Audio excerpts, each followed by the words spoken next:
मराठा आरक्षण आंदोलन मनोज जरांगे पाटील हे 7 ऑगस्ट पासून पश्चिम महाराष्ट्र दौरा करणार आहेत।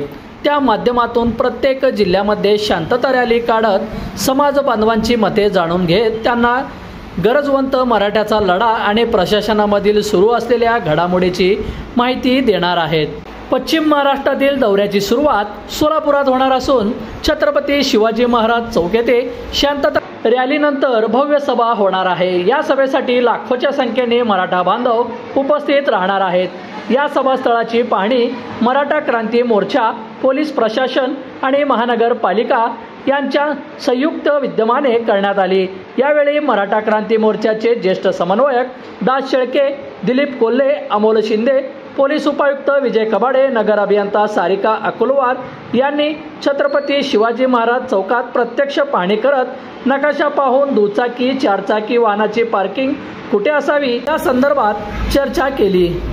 बंधुप्रेम न्यूज चॅनलला लाईक, सबस्क्राइब व बेल आयकॉन दाबायला विसरू नका। धन्यवाद।